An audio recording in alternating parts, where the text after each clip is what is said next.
ನಮಸ್ಕಾರ ಸ್ನೇಹಿತರೆ. ರಾಧಾಕೃಷ್ಣ ಎನ್ನುವುದು ಕೇವಲ ಹೆಸರಲ್ಲ, ಅದು ಬ್ರಹ್ಮಾಂಡದ ಶಕ್ತಿ. ನಾವು ಕೃಷ್ಣನ ಜನ್ಮದ ಬಗ್ಗೆ ಕೇಳಿದ್ದೇವೆ, ಆದರೆ ಕೃಷ್ಣ ಭೂಮಿಗೆ ಬರುವ ಮುನ್ನವೇ ಗೋಲೋಕದಲ್ಲಿ ಒಂದು ದೊಡ್ಡ ಘಟನೆ ನಡೆದಿತ್ತು. ರಾಧೆ ಮತ್ತು ಕೃಷ್ಣ ಭೂಮಿಗೆ ಬರಲು ಕಾರಣ ಕೇವಲ ಕಂಸನ ಸಂಹಾರವಲ್ಲ, ಅದು ಪ್ರೇಮದ ಹೊಸ ಪಾಠವನ್ನು ಜಗತ್ತಿಗೆ ಕಲಿಸಲು ನಡೆದ ದೈವಿಕ ಸಂಚು. ಇಂದು ನಮ್ಮ ಮೊದಲ ಭಾಗದಲ್ಲಿ ಈ ದೈವಿಕ ಸಂಕಲ್ಪದ ಬಗ್ಗೆ ತಿಳಿಯೋಣ. ದೈವಿಕ ಲೋಕವಾದ ಗೋಲೋಕದಲ್ಲಿ ಕೃಷ್ಣ ಮತ್ತು ರಾಧೆ ಸದಾಕಾಲ ಜೊತೆಯಾಗಿರುತ್ತಾರೆ.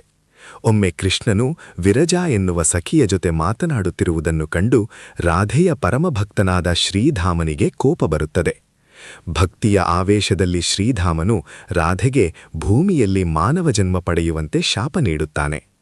ಈ ಶಾಪದ ಪ್ರಕಾರ ರಾಧೆ 100 ವರ್ಷಗಳ ಕಾಲ ಕೃಷ್ಣನಿಂದ ದೂರವಿರಬೇಕಾಗುತ್ತದೆ.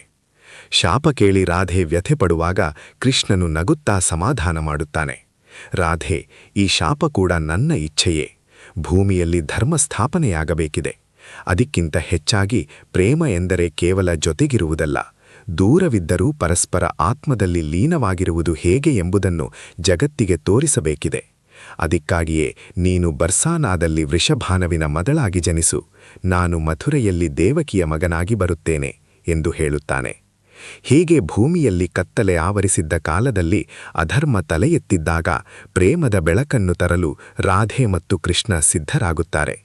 ಕೃಷ್ಣನು ತನ್ನ ಅವತಾರಕ್ಕೆ ಮುನ್ನವೇ ಗೋಲೋಕದ ಹಸುಗಳು, ಸಖಿಯರು ಮತ್ತು ವೃಂದರವನವನ್ನು ಭೂಮಿಯಲ್ಲಿ ಸೃಷ್ಟಿಸುತ್ತಾನೆ. ರಾಧೆ ಮುಗುಳ್ನಗುತ್ತಾ ಕೃಷ್ಣನ ಕಣ್ಣುಗಳಲ್ಲಿ ಕಣ್ಣಿಟ್ಟು ಹೇಳುತ್ತಾಳೆ, ನಾನು ಭೂಮಿಯಲ್ಲಿ ಮೊದಲು ನೋಡುವ ಮುಖ ನಿನ್ನದೇ ಆಗಿರಬೇಕು. ಅಲ್ಲಿಯವರೆಗೆ ನಾನು ಈ ಕಣ್ಣುಗಳನ್ನೇ ಬಿಡುವುದಿಲ್ಲ. ಸ್ನೇಹಿತರೆ, ಇದು ಕೇವಲ ಆರಂಭ. ರಾಧೆ ಭೂಮಿಗೆ ಬಂದಾಗ ಕಣ್ಣುಗಳನ್ನೇ ಬಿಡಲಿಲ್ಲವೇಕೆ? ಕೃಷ್ಣನ ಜನನದ ಆ ಅದ್ಭುತ ಕ್ಷಣ ಹೇಗಿತ್ತು? ಇದನ್ನು ನಾವು ನಾಳೆಯ ಭಾಗದಲ್ಲಿ ನೋಡೋಣ. ಈ ಸರಣಿಯಲ್ಲಿ ನಮ್ಮ ಜೊತೆಗೂಡಿ ಕಮೆಂಟ್ನಲ್ಲಿ ಜೈ ಶ್ರೀಕೃಷ್ಣ ಎಂದು ಬರೆಯಲು ಮರೆಯಬೇಡಿ.